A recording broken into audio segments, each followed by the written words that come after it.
تعالیٰ فرماتے ہیں ان الانسان خلق ہلوعا، انسان جل باز ہے. یہ جو طلاقیں ہو رہی ہیں غصے میں ٹھا ٹھا ٹھا، یہ بھی کیا ہے؟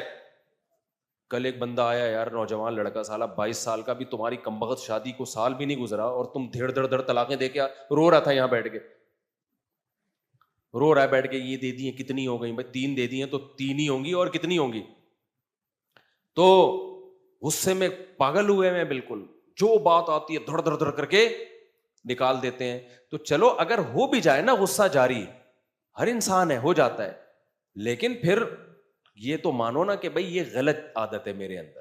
میں بھی غصے میں بعض دفعہ بڑبڑاتا ہوں بہت، آپ نے تو میرا ایک اسٹائل دیکھا نا، دوسرا والا نہیں دیکھا ابھی، لیکن احساس ہو جاتا ہے کہ یار کنٹرول کرنا چاہیے. ہمارے نبی سے بھی ایسا ہوا. حدیث میں آتا ہے ایک صحابی آئے، ایک عرب کے وہ تھے نا کوئی، انہوں نے نئے نئے مسلمان ہوئے تھے، انہوں نے نبی صلی اللہ علیہ وسلم سے نا آ کے کچھ صدقے کی چیز مانگی، مجھے یہ صدقہ دے دیں.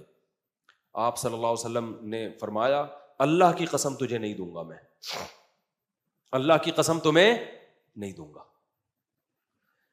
اس کے بعد آپ صلی اللہ علیہ وسلم کو خیال ہوا کہ میں نے قسم مجھے یہ نہیں اٹھانی چاہیے تھی. دیکھو ہمارے نبی کی سیرت میں سب کچھ ملے گا، تاکہ اگر ہم کبھی ایسی قسم اٹھا لیں جو مناسب نہیں تھی، ہمیں بعد میں خیال آئے کہ یار ٹھیک نہیں ہے، تو اس کی بھی مثال ہمیں نبی کی سیرت میں ملے کہ یار نبی نے بھی ایک دفعہ قسم اٹھا لی تھی، اللہ کی قسم تجھے 1 درہم بھی نہیں دوں گا. لیکن نبی کو فوراً خیال آیا تھوڑی دیر کے بعد کہ ایسا نہیں ہے، اس کو دے دینا چاہیے. پھر آپ نے دوبارہ اس کو بلایا اور ان کو صدقے کا حکم دیا. تو انہوں نے کہا میں آپ کی قسم نہیں توڑوانا چاہتا. آپ نے فرمایا من حلف علی یمین فرأى غیرہا خیرا منہا فلیکفر عن یمینہ. آپ صلی اللہ علیہ وسلم نے فرمایا جس نے کسی بات پہ قسم اٹھا لی، بعد میں خیال ہوا نہیں اٹھانی چاہیے تھی، احساس ہو گیا، اجتہادی غلطی کہتے ہیں نا اس کو، اس وقت آپ کی رائے یہ تھی، بعد میں آپ کی رائے چینج ہو گئی، تو آپ نے فرمایا کوئی بات نہیں، قسم توڑ دو اور کفارہ ادا کر دو. صدقہ نہ کرنے کی قسم اٹھانا، تو آپ صلی اللہ علیہ وسلم کو احساس ہوا بعد میں کہ بھائی مجھے ان کو دے دینا چاہیے، رائے تبدیل ہو گئی. تو آپ نے کیا کیا؟ اس قسم کو توڑا اور اس کا کفارہ ادا کیا. اور ہمیں بھی حکم دیا کہ بھائی اگر کسی اچھی بات پہ تم نے یعنی قسم اٹھائی کہ بھائی میں یہ کام نہیں کروں گا، بعد میں خیال آیا کہ کر لینا چاہیے اس کو، کوئی بات نہیں، رجوع کرو، قسم توڑ کے کفارہ دو اور وہ کام کر لو. تو اگر کبھی آپ نے غصے میں کوئی غلط فیصلہ کر لیا، جذبات میں ٹھا فائرنگ کر لی ہے، تو طلاق میں تو اللہ نے ریورس گیئر رکھا نہیں ہے، بہت ساری چیزوں میں ریورس گیئر رکھا ہے. باپ سے غصے میں بدتمیزی کر لی، کوئی بات نہیں، ٹینشن لینے کا نہیں ہے، آئندہ خیال کرو بدتمیزی نہ کرو. سمجھ میں آ رہی ہے بات کی؟ لیکن اپنا عیب تو پتا ہونا انسان کو، یہ تو احساس ہو کہ یہ میں نے کوئی کمال نہیں کیا. ہماری جو ینگ جنریشن ہے وہ جلد بازی کے فیصلوں کو کمال سمجھتی ہے، کہتے ہیں یہ ایسا ہی نہیں ہو گیا، یہ کس کی دوڑ ہے؟ عقل کی دوڑ ہے، کہ سوچے سمجھے بغیر ٹھا کر کے فیصلہ کیا. اور تیرا بھائی تو ایسے ہی فیصلے کرتا ہے، اور دیکھا ابھی ٹھا کر کے صحیح فیصلہ نکلا. تو یہ تیرا بھائی بالکل بے وقوف اور پاگل ہے جو ٹھا کر کے فوراً کیا کرتا ہے؟ فیصلے کرتا ہے. تو یہ بے وقوف ہونے کی علامت ہے. صبح و شام کیسز آ رہے ہیں، کاروبار کر لیتے ہیں، کروڑوں روپے ڈبو دیتے ہیں بزنس میں، کاروبار. ہمارے ایک دوست کا فون آیا، میں آپ کو بتاؤں، بہت بڑے نقصان سے اللہ نے بچا لیا ان کو. انہوں نے مجھے کہا میں ایسے کردار کو وہ کروں گا نا تاکہ پتہ نہ چلے کس کی بات ہو رہی ہے، کہ فلاں صاحب مجھ سے پیسہ مانگ رہے ہیں بزنس کے لیے، ان کا ارادہ ہوا بس پیسہ پکڑائیں اور دے دنا دن نوٹ چھاپنے کی مشین. اچھا، جو بندہ پیسہ مانگ رہا ہے وہ بھی ادھر ہی کا، کراچی کا، اور بہت مالدار آدمی ہے اور بہت نوٹ چھاپ رہا ہے، سمجھ رہے ہو. انہوں نے مجھے فون کیا کہ آپ کے علاقے کا، کراچی کا ایک بندہ ہے، بہت پیسے والا ہے، مجھ سے پیسے مانگ رہا ہے اور کہہ رہا ہے کاروبار میں پیسہ لگاؤ، آدھا پروفٹ تمہارا آدھا میرا. حالانکہ میں تو کاروباری آدمی نہیں ہوں، لیکن انہوں نے مجھے فون کیا کہ میں پیسہ دینا چاہ رہا ہوں، میرا بھی دل، کیونکہ کمبختوں کے پاس روزگار تو ہے نہیں. کراچی میں ہم جیسے کمبختوں کے پاس، میجورٹی کے پاس کیا روزگار ہے؟ تو جو بھی سنہری باغ دکھاتا ہے نا، بس یہ میرا مکان بیچ کے بھی تو لے لے، ٹھیک ہے نا، اتنا نیک آدمی ہے. اور بھائی تجھے پہلی بات یہ کہ آپ کو یہ کیسے پتا چل گیا کہ یہ نیک ہے؟ کیا خیال ہے؟ کیسے پتا چل گیا کہ یہ نیک آدمی ہے؟ جب تک معاملات نہیں ہوں گے آپ کسی کے چہرے کو دیکھ کے فیصلہ کرو گے کہ نیک ہے. کہہ رہے نہیں وہ اتنا زبردست ماشاءاللہ ان کی داڑھی اور متشرع. ارے تو کیا 2 نمبر آدمی داڑھی نہیں رکھ سکتا؟ کیا ہو سکتا ہے یہی بزنس ہو، داڑھی رکھ کے لوگوں سے پیسے نکالنا؟ تو یہ 2-3 دن پرانی بات ہے، زیادہ پرانی بات نہیں ہے. وہ کہنے لگے میں نا ان کو میں دینا چاہ رہا ہوں، بس مجھے پتہ نہیں کیا خیال آ گیا رات کو 2 بجے آپ کو، میرے دوست ہیں نا، کہ میں ایک دفعہ آپ سے مشورہ لے لوں. میں نے کہا جب مشورہ لیا ہے نا تو پھر میں آپ کو صحیح مشورہ دوں گا. میں نے کہا ذرا مجھے یہ بتاؤ اس کی اپنی پراپرٹیاں کتنی ہیں، اس بندے کی اپنی پراپرٹی کتنی ہے؟ پتہ چلا جی بحریہ ٹاؤن میں اور فلاں جگہ. اب ہو سکتا ہے لاہور کا واقعہ ہو، میں کراچی کا کر کے بتا رہا ہوں، یا اسلام آباد کا ہو میں، تاکہ ایسا نہ ہو اس بندے کو لوگ سنائے دیکھ تیرے بارے میں بات ہو رہی ہے. میں نے کہا آپ اس سے یہ بولو کہ اپنی یہ پراپرٹی جو تمہارے استعمال میں نہیں ہے یہ بیچو، اور مفتی صاحب نے مشورہ یہ دیا ہے کہ یہ والا پورا پیسہ لگا دو، اور مفتی صاحب نے کہا پورا پروفٹ خود رکھو. میں نے کہا مزہ آ جائے گا نا، وہ خوشی سے بے ہوش ہو جائے گا. یار مفتی صاحب نے ابھی آدھا پروفٹ کسی اور کو دینا پڑ رہا ہے، اور اپنا پلاٹ بیچ کے اپنا کاروبار میں لگاؤں گا، پورا پروفٹ میں رکھوں گا. میں نے کہا خوشی سے بے ہوش ہو جائے گا وہ، مجھے پتا تھا نہیں ہوگا. تو اس نے ایسا ہی کیا. اس نے کہا یار وہ میرا نام نہیں لیا، اس نے کہا ایکچولی وہ مفتی کسی سے میں نے مشورہ کیا تو آپ کا سنا یہاں 2-3 جگہوں پہ بڑی بڑی پراپرٹی ہیں. انہوں نے کہا ہے تو ایسا کریں آپ وہ پراپرٹی بیچیں، اپنے کاروبار میں لگائیں، اور جو پروفٹ ہوگا نا پورا آپ رکھیں. مشورے کا بھی مجھے نہیں چاہیے. میں نے کہا اس کا جواب دیکھو کیا دیتا ہے وہ، اس کا جواب دیکھو. تو انہوں نے مجھے بتایا کہ اس کا جواب ہی آیا ہے کہ نہیں ایکچولی وہ تو میں نے اپنے مستقبل کے لیے، فیوچر کے لیے رکھا ہوا ہے، وہ تو ایسا نہیں ہے کہ میں اس کو بیچوں، اور ایکچولی ایسا. میں نے کہا یہ الو بنا رہا ہے، دنیا میں اس سے بڑا بے وقوف کوئی نہیں ہے جس کو پتا ہے کہ میرے کے لیے پیسے ڈبل ہو جائیں گے پھر بھی کسی اور کے لگا رہا ہو، اپنے نہ لگا رہا. وہ تمہارے لگا اس لیے رہا ہے، اس کو پتا ہے ڈوب بھی سکتے ہیں اور ڈبل بھی ہو سکتے ہیں، بلکہ غالب یہی ہے کہ ڈوبنے کا پورا چانس ہے، 1% چانس ہے کہ پیسے مل جائیں. تو دیکھو کتنے ایک آدمی کو کتنے بڑے نقصان سے بچ گیا نا. یہ کیا تھا؟ تھوڑا سا مشورہ کر لیا. اور میرا آپ سب لوگوں کو یہ مشورہ ہے، بغیر کسی کال کے مشورہ دے رہا ہوں کہ اگر آپ نے اپنے پیسے کسی کو کاروبار میں دے دیے، اسی وقت انا للہ و انا الیہ راجعون پڑھ کے اس سے مطالبہ بھی مت کرو. بھول جاؤ، گئے خام خواہ میں ٹینشن ہوگی بلڈ پریشر کی، جب بن گئے تو صدقے کی نیت کرو، بولو چور لے گیا، ڈاکو لے گیا. دنیا میں اس سے بڑا بے وقوف کوئی نہیں جو دوسرے کو پیسے دے. اور یہ امید، پاکستان کی بات کر رہا ہوں، اور یہ امید لگا کے بیٹھے کہ مجھے اب اس سے کیا ملے گا. اور اگر نفع دے رہا ہے نا بہت ڈینجرس ہے. نفع اگر دے رہا ہے نا سمجھ لو اب یہ تمہیں ڈسے گا. کیوں؟ نفع دے کے وہ اعتماد بحال کر رہا ہے کہ بیٹا ابھی 1 کروڑ دیا ہے، میں تجھے نفع دے کے اعتماد یہ بحال کر رہا ہوں کہ اب تو 10 کروڑ دے گا. کیونکہ جب پروفٹ آنا شروع ہوتا ہے نا آدمی کو اعتماد ہوتا ہے، وہ کہتا ہے سب کچھ بیچ کے سب کچھ ادھر ہی جھونک دو. اس کے بعد آپ کا پروگرام ہمیشہ کے لیے وڑ گیا. پھر آج ایک بندہ آیا جس کا پروگرام اسی طریقے سے وڑ گیا تھا، کہنے لگا مجھے ایسا لگتا ہے کسی نے بندش کر دی ہے میرے اوپر. آج ہی کی بات ہے. میں نے کہا بندش کرنے کی آپ جیسے بے وقوفوں پر ضرورت ہے ہی نہیں. ٹھیک ہے. تو پوری قوم کا المیہ کیا ہے میرے بھائی؟ الحلم والانا. اس کی کیا ہے ہماری سوسائٹی میں کمی ہے، جس کا اللہ نے قرآن میں ذکر کیا ان الانسان خلقا ہلوا. انسان جلد باز ہے، تو غصے میں فیصلے مت کیا کرو. اچھا خوشی میں لوگوں سے بڑے بڑے وعدے بھی مت کر لیا کرو. میں بھی بھگتا ہوا ہوں بہت دفعہ کسی سے نا مجھے ترس آیا کسی کے اوپر، یار اتنے پیسے میری طرف سے، بعد میں وہ تو بھی ٹھیک ہو گیا، اب ہمیں ترس بھی آنا ختم ہو گیا، اس کے حالات بھی اچھے ہو گئے. بھگت آدمی کہتا ہے اب وہ کہہ رہے دو تم نے بولا تھا. تو بھائی ایک دم 2-3 آنسو دیکھ کے ایک دم ڈھیلے بولو نہ ہوا. جب کوئی رو رہا ہوتا ہے نا، غم میں ہوتا ہے آدمی، ایک دم جذباتی ہو جاتا ہے اور بڑے بڑے وعدے کر لیتا ہے. کسی نے بڑی زبردست بات کی ہے کہ جب تم غصے میں ہو تو کبھی کسی کو دھمکی نہ دو، اور جب خوشی میں ہو تو کسی سے وعدے مت کرو. نہ خوشی میں انسان نارمل کنڈیشن میں ہوتا ہے اور نہ نفرت اور بغض میں نارمل کنڈیشن میں ہوتا ہے. غصے میں بھی نارمل کنڈیشن میں نہیں ہوتا. نارمل جب ہوگے تو اس وقت دیکھو کہ کس کو کیا دینا ہے, کس سے کیا میں نے وعدہ کرنا ہے. گرل فرینڈ کے ساتھ دیکھو نا, کیونکہ شروع میں بڑے جذبات ہوتے ہیں تو کیسے بڑے بڑے وعدے کر لیتے ہیں لوگ. ایک آدمی کو کسی لڑکی سے عشق ہو گیا تو بڑے تاجر ہیں, میرے پاس آئے کہ میری یہاں شادی ہو رہی ہے, تو انہوں نے مجھے کہا ہے کہ 3 کروڑ کا پلاٹ میرے نام کر دیں نکاح نامے میں. نکاح بھی میں ہی پڑھا رہا تھا.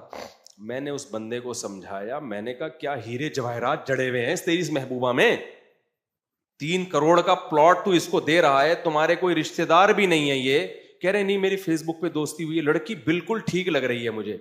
فیس بک پہ تو جج کیسے کر رہا ہے کہ ٹھیک ہے یار. مجھے انہوں نے جہاز کا ٹکٹ دیا, بہت قریبی دوست, کیا آپ میرا نکاح پڑھائیں گے. نکاح مجھے کیا پتا کس سے نکاح ہو رہا ہے, اب میرا دوست تھا. میں نے جب مہر دیکھا میں نے کہا کیا پاگل ہو رہا ہے, 3 کروڑ کے پلاٹ دے رہا ہے اور بھی بہت کچھ دے رہا تھا وہ. میں نے کہا میرے بھائی ابھی تو عشق میں پاگل ہوا ہے, اتنے بڑے بڑے وعدے مت کرو. کہہ رہے نہیں لڑکی ایک نمبر ہے. میں نے کہا کہاں سے پتا چلا؟ کہہ رہے فیس بک پہ میری اس سے 1 مہینہ چیٹنگ ہوئی ہے, میں نے اندازہ لگا لیا کہ بہت نیک ہے. میں نے کہا یار فیس بک پہ نہیں اندازہ ہو سکتا, تمہارے نہ کوئی رشتہ دار ہے. بہت سمجھایا اس بندے کو کہ یار اس کو بھی تو محبت ہے نا. کہہ رہے نہیں سیکیورٹی تو چاہیے نا اس کو. میں نے کہا تمہیں نہیں چاہیے سیکیورٹی؟ تم بھی تو اس کو یہ بھی تو پتا چلے گا تم بہت اچھے ہو, یا یہ نہیں پتا چلا جب بہت اچھے ہو تو سیکیورٹی کے لیے 3 کروڑ کیوں لکھوا رہی ہے؟ دیکھو معقول بات کر رہا ہوں کہ نہیں کر رہا. ابے اس کو بھی تو 1 مہینے میں تم سے فیس بک پہ چیٹنگ سے پتا چل گیا ہوگا بہت اچھے ہو, اعتماد ہے تبھی تو شادی کے لیے اوکے کیا نا. تو اب وہ سیکیورٹی کے لیے 3 کروڑ کا مطالبہ کیوں کر رہی ہے؟ 3 کروڑ تو صرف ایک پلاٹ تھا, اور بھی پتہ نہیں کیا کیا تھا, پھر گھر بھی نام ہوگا, یہ بھی ہوگا وہ بھی ہوگا. اچھا وہ لڑکی اتنی ہوشیار تھی, وہ ایک اور قاضی لے کر آئی ہوئی تھی اپنی طرف سے, لڑکی والے نا, جو مجھ پہ روپ ڈالنے کے لیے کہ جو مہر ہے وہ لکھو. اب میں بیٹھا ہوا ہوں, مجھے لگ رہا ہے بیٹا اس کا بیڑا غرق. اچھا میں اشارے بھی نہیں کر رہا, لڑکی والے دیکھیں گے یار یہ تو ہمارا سارا کیا ہمارا پروگرام ہی برباد کر رہے. تو میں نے کیا کیا, وہ 1-2 دوست تھے نا, ان کو یوں کر رہا ہوں نا, اس کو دولہا کو سائڈ پہ لے کے جا دولہا. وہ سائڈ پہ لے کر گئے. پھر میں نے لڑکے کو بلایا, وہ تو دولہا کا میرا ہی دوست تھا وہ, اس کو میں نے بولا اس کو سمجھا خدا کے بندے مت کریے کام, 3 کروڑ میں تجھے 4 بیویاں مل جائیں گی. تو لیکن وہی ہے دماغ نہیں تھا. اب وہ بیدار ہو گیا, ہم نے کہا جاؤ بھاڑ میں, ہم نے لکھ دیا, وہ نکاح پڑھا دیا. میرا خیال ہے 15-20 دن گزرے ہوں گے. اس کے بعد وہ ہمارے دوست کے فون آ رہے ہیں, یار یہ تو بڑے 2 نمبر نکلے, یار یہ تو بڑے یہ نکلے. میں نے کہا انجوائے کرو لائف کو, کیا کرو, بھوت سوار تھا نا. اب طلاق ہو گئی ان کی, طلاق بھی ہو گئی, بدنامی بھی ہوئی, پتہ نہیں کیا کیا ہوا ہوگا, اللہ ہی بہتر جانتے. اور یہ تو وہ ہیں جو ہمیں دکھائے ہوئے تھے, باقی جو اس نے جو لوگوں کو 2 رشتہ داروں پہ خرچ کیا شادی پہ اور ہنی مون پہ, وہ الگ ہے. سب لٹ پٹ کے بیوی بھی شاٹ اور پیسہ بھی شاٹ. اس لیے کہتے ہیں جب بہت زیادہ آدمی ایکسائٹیڈ ہوتا ہے, جذباتی ہوتا ہے, اس وقت فیصلے نہیں کرنے. کیونکہ عشق چڑھا ہوا تھا نا, 3 کروڑ بھی ہلکے لگ رہے تھے. وہ سمجھ رہا تھا کہ مفتی صاحب کباب میں ہڈی بن رہے ہیں. مفتی صاحب کیا بن رہے ہیں کباب میں. تو نہ میرے بھائی جذبات میں کبھی کسی سے انسان وعدہ کرے. میں خود بھی ان چیزوں کی مجھ سے بھی مخالفت ہوتی ہے, یہ 3 کروڑ والی تو نہیں ہوئی الحمدللہ کبھی, لیکن انسان کو احساس ہونا چاہیے کہ بھائی جذباتیت یہ بری چیز ہے. اگر کبھی ہو بھی جائے توبہ استغفار کر کے انسان اس کی اصلاح کی کوشش کرے. سمجھتے ہو کہ نہیں سمجھتے؟ میرے جو شیخ ہیں نا حضرت مفتی عبدالرحیم صاحب, جن سے میں بیعت ہوں, میں نے 30 سال ان کے ساتھ گزار دیے ہیں. آپ حیران ہوں گے, اور بہت کلوز ہو کے گزارے ہیں. 30 سال میں نے ایک دفعہ انہیں اونچی آواز سے بات کرتے ہوئے نہیں دیکھا. میں بڑا حیران ہوتا ہوں اس پہ. حالانکہ پہلے تو ہم 8 سال تو بہت ہی کلوز رہے ہیں. غصہ بھی آتا ہے انسان کو, کبھی خوشی ہوتی ہے, کبھی غصہ ہوتا ہے. 30 سال میں ایک دفعہ چیختے ہوئے ہوتا ہے نا اپنے ماتحتوں کا, دفع ہو جاؤ یہاں سے, نکلو یہاں سے. ہم نبی صلی اللہ علیہ وسلم کے اخلاق سنتے تھے نا, کہ آپ صلی اللہ علیہ وسلم کو جب بہت زیادہ غصہ آتا تھا تو پتہ ہے کیسے, صرف چہرے سے پتہ چلتا تھا صحابہ کو کہ آپ کا چہرہ غصے سے سرخ. مجھے جب بہت غصہ آئے گا نا تو چہرہ دیکھنے کی ضرورت نہیں, اسٹائل سے پتہ چل جائے گا آپ کو. ہم سب کا یہی حال ہے, میں اکیلا تھوڑی ہوں. جب غصہ آیا ہوگا نا اٹھک پٹک کلابازیاں کھا رہا ہوگا, ہم سب کی چیخ الگ رہا ہوگا, گلا الگ پھاڑ رہا ہوگا, اور چیزیں اٹھا کے الگ پھینک رہا ہوگا, الگ لاتے ہیں. ایک خاتون نے خلا لیا, بھی میں نے کہا یہ خلا بنتا نہیں ہے. کیا کرتا تھا شوہر؟ کہتے وہ غصے میں بہت مارتا تھا. میں نے کہا آپ کو مارتا تھا کہ نہیں؟ دیواروں کو مارتا تھا. میں نے کہا یہ اس زمانے کا عظیم شوہر ہے جس کو غصے میں پتا ہے کہ بیوی پہ ہاتھ نہیں اٹھانا, دیواروں کو مار کے, بالٹیاں توڑ کے, گلاس توڑ کے اپنی ٹھڑک ختم کر رہے ہیں. یہ بہت عظیم شوہر ہے اس زمانے کا, ورنہ آج کل غصے میں کنٹرول ہے کسی کو؟ میں نے کہا اس اتنے نیک انسان سے خلا لے رہی ہو یار. 2 سال ہوئے شادی میں, جب بھی غصہ آیا گلاس توڑے ہیں اس نے, اور یہ بھی نہیں کہ بیوی کے سر پہ توڑے, دائیں بائیں توڑے. میں نے کہا گلاس کا کوئی میں خرچہ دے دوں گا گلاس جوڑنے کا, لیکن خواتین میں بھی برداشت ختم ہو گئی ہے آج کل. تو ہم اور آپ جب غصے ہوتے ہیں تو قلابازیاں کھاتے ہیں, یہ توڑ دو, اس کی ہڈی توڑ دو. ہمارے نبی صلی اللہ علیہ وسلم کے اخلاق کیا تھے؟ الحلم اور انا تھا نا, برداشت. تو ہمارے نبی کے اخلاق یہ تھے کہ آپ, اچھا خوشی میں بھی ہم پاگل ہوتے ہیں, جب ہم بہت زیادہ خوش ہوتے ہیں تو بھی اچھل کود بچائی بھی ہوتی ہے. ہم لوگ وعدے کر رہے ہوتے 3 کروڑ کیا 5 کروڑ لے لیں مہر میں. ہمارے نبی صلی اللہ علیہ وسلم کی سیرت کیا ہے؟ خوشی میں آپ صلی اللہ علیہ وسلم کا چہرہ ایسے چمکتا تھا, حتی اذا سر استنار وجہہ کأن وجہہ قطعۃ قمر. صحابی کہتے ہیں جب آپ خوش ہوتے ہیں نا, آپ کا چہرہ ایسے چمکتا جیسے 14ویں کا چاند, ایسے نور کی کرنیں نکلتی تھی اس سے, ایسے چمکتا تھا چہرہ, جس سے صحابہ سمجھ جاتے تھے آپ صلی اللہ علیہ وسلم بہت زیادہ خوش ہیں. اور جب غصہ آتا آپ صلی اللہ علیہ وسلم, غضب بھی آتا تھا, تو اس غضب میں کیا ہوتا تھا کہ ایسے لگتا تھا جیسے انار کے دانے آپ کے چہرے پہ نچوڑ دیے. غصے سے آپ کا چہرہ ایسے سرخ ہو جایا کرتا تھا. آواز نہیں ہوتی تھی کہ چیخنا چلانا, دفع ہو جاؤ, یہ کر لو. یہ چیز میں نے اپنے شیخ میں دیکھی ہے. ان کو ہم نے دیکھا ہے کتنا مرضی کوئی ستا لے, غصہ کرے, فیصلہ ہمیشہ تحمل کے ساتھ, غور و فکر کے ساتھ, تمام ہر چیز پہ نا پازیٹیو نیگیٹو تمام پہلوؤں پہ غور کرنے کے بعد ایک رائے قائم کرنا. دوسری بات, جلد بازی نہ کرنا کسی چیز کے فیصلہ کرنے میں. پھر بھی انسان سے غلطی ہو سکتی ہے, تو تھوڑی کہہ رہے ہیں وہ فرشتے ہیں, لیکن قواعد پورے کر دیتے ہیں. بھائی کوئی رائے کسی شخص کے بارے میں, کسی بھی چیز کے بارے میں رائے قائم کرنی ہے, جلدی نہیں, تمام پہلوؤں سے, اس کے تمام پہلوؤں پہ غور کر کے پراپر نالج لے کے ایک رائے قائم کرنی ہے. پھر بھی انسان غلطی ہو سکتی ہے, لیکن ایک پروسیس تو پورا کیا نا. میں اور آپ اس پروسیس کو پورا نہیں, ہمیں کوئی آ کے بول دے نا وہ چور ہے, 2-4 لوگ بولے, ہمیں کوئی آ کے بول دے نا تمہاری بیوی بیوہ ہو گئی ہے, ہم ایسے جذباتی ہیں, 2 دفعہ بولے گا, 3 دفعہ بولے گا, ہمیں یقین آنا شروع ہو جائے گا, لگتا ہے کہ بیوہ واقعی میں ہو گئی ہے, کیونکہ اتنے لوگ کہہ رہے ہیں. ٹک ٹاک پہ بھی ہم نے دیکھا, فیس بک پہ بھی خبر چل رہی تھی, جب سب کہہ رہے ہیں تو یقیناً بیوہ ہو گئی ہوگی.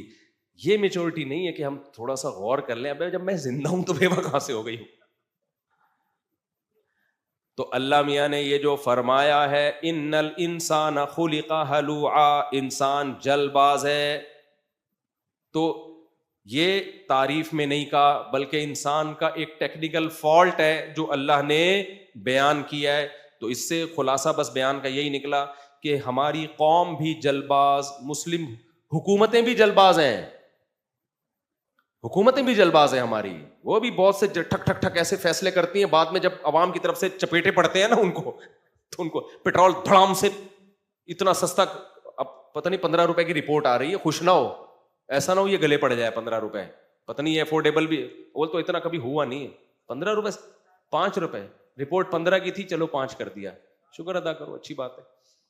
تو بہت سارے فیصلے ہو رہے ہوتے ہیں, بھائی یہ کر دو وہ کر دو, اس کے بعد بھگت رہے ہوتے ہیں. تو حکومتیں بھی جلد باز ہیں اور قوم بھی کیا ہے, جلد باز. آخری بات بیان کر کے اپنی بات کو ختم کرتا ہوں.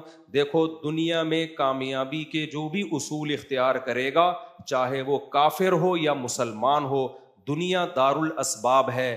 جو کامیابی کے اصول اختیار کرے گا اللہ اسے دنیا میں کامیاب کریں گے. پھر اللہ یہ نہیں دیکھتے کہ یہ کافر یہ کام کر رہا ہے یا مسلمان یہ کام کر رہا ہے. سمجھتے ہو؟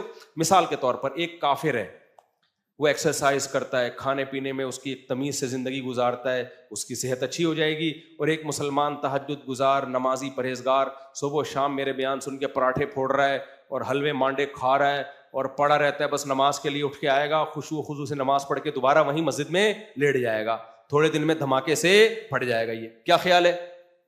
ناکام ہو جائے گا یہ. اب کوئی کہے یہ دیکھو کلمہ گو مسلمان تھا اور وہ کافر، وہ 99 سال جی کے گیا ہے، حالانکہ اللہ کا دشمن، اور اللہ نے اس کو 30 سال میں ہی موت دے دی. اس کا مطلب اللہ کو بھی مسلمانوں کا خیال نہیں ہے. تو یہ دلیل درست ہوگی؟ اللہ کہے گا بھائی دنیا دار الاسباب ہے، جو کامیابی کے اسباب اختیار کرے گا، چاہے مسلمان ہو چاہے کافر ہو، میں اسے دنیا میں کامیاب کروں گا. تو ناکامی کے اسباب ہیں جلد بازی، حلم اور انات کی کمی. یہ سبب مسلمان قوم میں آج کل بھرپور طریقے سے پائے جاتے ہیں. اسی وجہ سے ہم دنیا میں کیا ہیں بھائی؟ ناکام. اور جو یورپین کنٹریز ہیں، جو غیر مسلم کنٹریز ہیں، ان میں آپ کو میچورٹی ملے گی. وہ جب فیصلے کرتے ہیں تو جلد بازی میں نہیں کرتے، بہت ان کے مشورے ہوتے ہیں، کانفرنسز ہوتی ہیں، تمام پہلوؤں پہ، پازیٹیو نیگیٹو پہلوؤں پہ غور کر کے ایک قانون پاس کرتے ہیں وہ، جس کی وجہ سے اللہ نے دنیا میں ان کو کامیابی دی ہے. تو یہ جو اسلام نے ہمیں قرآن میں بتایا نا کہ جلد بازی نہیں ہونی چاہیے، یہ صرف آخرت کے لیے نہیں ہے، یہ ہماری دنیا کو بھی کامیاب کرانے کے لیے. اس لیے جب بھی کوئی پیسے مانگا کرے تو نہ پکڑا دیا کریں. کہیں فوراً کوئی لڑکی حسینہ نظر آ گئی، جلد بازی میں پیغام بھیج دیا. شادی ہوئی، اس نے طبیعت سے کیا لگائی. ایک حکیم صاحب کی 2 بیوی ہمارے جاننے والے ہیں، کسی کو پتہ نہیں چلے گا، پنجاب میں ہے. تو وہ اتنے ڈپریشن میں نا، اتنے ڈپریشن میں، ایک دن میں ان سے ملنے گیا تو اس میں بھی ہیں وہ، یعنی کوئی اسلامی تنظیم میں بھی ہیں. تو میں نے کہا آپ اتنے بیمار کیسے ہو گئے؟ انہوں نے کہا یار میں نے جب سے دوسری شادی کو بھی ان کے 20 سال ہو گئے، تو اس وقت سے میں ڈپریشن ہی جھیل رہا ہوں. میں نے کہا کیسے، کیا ہوا تھا؟ کہہ رہے ہیں یار چلتی ہوئی ایک سڑک پہ لڑکی جا رہی تھی خوبصورت، تو ہم بھی اس کے پیچھے نکل لیے. سلیکشن کا وے آف سلیکشن دیکھ رہے ہیں، بالکل یہی اسٹائل. اچھا جب پہلے میں ان سے ملا نا، وہ حکیم ایسے لال ٹماٹر، اور لوگ ان کی صحت پہ رش کرتے تھے کہ یار یہ حکیم کھاتا کیا ہے، یہ اتنا صحت مند آدمی تھا، وہ اتنے صحت مند آدمی. لوگ بولتے تھے یہ بندہ کھاتا کیا ہے یار. جب میں دوبارہ ملا تو میں نے کہا یار یہ تو پروگرام ہی بڑھ گیا ان کا. تو میں نے کہا ہوا کیا؟ کہہ رہے ہیں یار اصل میں وہ ایک لڑکی یہاں سے، ان کی کلینک کے قریب ہی سے نا، ایک ماں اپنی بیٹی کے ساتھ جا رہی تھی، بیٹی بڑی خوبصورت تھی. ہم بھی وہ کشتے مشتے تو کھا رہے ہوتے ہیں یہ لوگ، تو کنٹرول میں سب کچھ تھا نہیں، ٹھیک ہے نا. کہہ رہے ہم بھی یہیں پیچھے پیچھے نکل لیے، گھر تک پہنچ گئے ہم.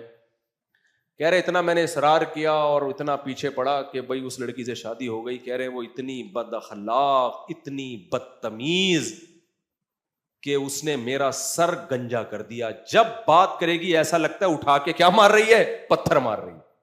اب طلاق کا ان کی سوسائٹی میں رواج نہیں ہوگا، یا بچے ہو گئے ہوں گے مجبوراً رکھا ہوگا، تو وہ سارے کشتے اور معجونوں کا پروگرام برباد ہو گئے. تو یہ کیا ہے بھائی؟ جلد بازی. تم خالی منہ دیکھ کے کسی کے پیچھے تم جا رہے ہو، دیکھو تو صحیح ہے کیا کوئی خاندانی بھی ہے کہ نہیں. تو ہمارے ہر فیصلوں میں، تجزیوں میں جو برائی ہے وہ کیا ہے بھائی؟ جلد بازی کی ہے. اس لیے قرآن کے مطابق اس برائی کو اپنی سوسائٹی سے ہمیں نکالنا پڑے گا. تو اس سے ہماری زندگی کیا ہو جائے گی؟ اچھی. دیر سے فیصلہ کر لو لیکن درست فیصلہ ہو. وہ زیادہ سلیمان احمد صاحب ہیں نا ٹائم لینڈر والے، بڑی زبردست بات کرتے ہیں کہ پلاننگ کرنے میں آپ کئی گھنٹے لگا دو اور کام آدھے گھنٹے کا ہو. پلاننگ 1 گھنٹے کی ہو، کام کیا ہو آدھے گھنٹے کا ہو، اس میں کامیاب ہو جاؤ گے آپ. لیکن کام میں 2 گھنٹے لگا دیے، اس کی پلاننگ آدھا گھنٹے کی بھی نہیں تھی، تو 2 گھنٹے کی محنت بھی آپ کی برباد ہوگی، سمت ہی صحیح نہیں ہوگی آپ کی. پھر وہ مثال دیتے ہیں ٹائم لینڈر والے نا چیتے کی. چیتا 5 سے 10 منٹ میں شکار کرتا ہے. چیتا ٹائیگر جو ہے نا، ہاں 90 سیکنڈ میں اپنے ہدف کو پا لیتا ہے وہ. لیکن اس 90 سیکنڈ کے لیے پلاننگ 1-2 گھنٹوں کی بھی بعض دفعہ کرتا ہے وہ، کیونکہ اس کو پتا ہے کہ میں جب اتنا بھاگوں گا نا، اتنی کلومیٹر فی گھنٹہ کی اسپیڈ سے، تو میری اندر کی بھی ایسی کی تیسی ہو جائے گی. اس وقت اگر یہ شکار ہاتھ سے نکل گیا تو اس کا خطرہ ہوتا ہے کہ چیتا بھوک سے مر جائے، کیونکہ اتنی انرجی وہ خرچ کر چکا ہوتا ہے کہ دوبارہ اس کو نیا ہرن کے لیے پھر بہت انتظار کرنا پڑتا ہے. بعض دفعہ وہ مر جاتا ہے، اس میں ہارٹ اٹیک سے مر جاتا ہے. اس لیے وہ کہتا ہے بھائی میرے جو اللہ نے صلاحیت محدود دی ہے، تگڑ میں دوڑ سکتا ہوں لیکن ایک حد تک تو میں اپنی محنت کو ضائع نہیں کروں گا. بیٹھ کے گھنٹوں گھنٹوں سوچتا رہتا ہے کہ دل دینا ہے تو کس کو دینا ہے دل. ایسا ہی نہیں کوئی بھی ہرن نظر آیا پھرتیلا سا خوبصورت سا پتلی کمر ہے اس ہرن کی, دل اٹھا کے دے دیا, اس کے بھاگے, وہ اتنی پتلی کمر تھی وہ آپ سے بھی تیز اسپیڈ سے بھاگ گیا, آپ تکڑ تکڑ پیچھے, وہ آگے, آپ کی ساری انرجی ختم, آپ تھک ہار کے بیٹھ گئے, ایک ہفتے تک دوبارہ کسی ہرن کو دیکھنے کے بھی قابل نہ رہے. تو ایسا نہیں کرتا وہ پورا پلان بناتا ہے, تو دیکھتا ہے کہ یار یہ والا مناسب رہے گا, یہ اس کی اسپیڈ تھوڑی کم لگ رہی ہے مجھے, ٹھیک ہے نا, وہ مال اس میں کیا ہے, گوشت سے بھرا ہوا ہے, اسپیڈ تھوڑی کم لگ رہی ہے اور آگے اسپیڈ بریکر بھی ہے اس ٹریک پر, تو یہ والا وہ گھنٹوں گھنٹوں لگا دیتا ہے.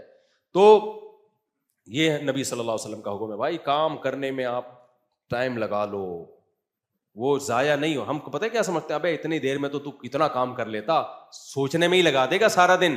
کوئی بات نہیں, سارا دن سوچنے میں لگا دو آپ, لیکن بغیر سوچے غلط کام کرنے سے بہتر ہے سوچ سمجھ کے تھوڑا کام کرو لیکن ٹھیک. بغیر سوچے غلط بات کہنے سے بہتر ہے چپ کر کے بیٹھے رہو, کئی گھنٹے سوچنے کے بعد ایک بات کرو لیکن وہ تمیز کی بات. سمجھتے ہو کہ نہیں سمجھتے؟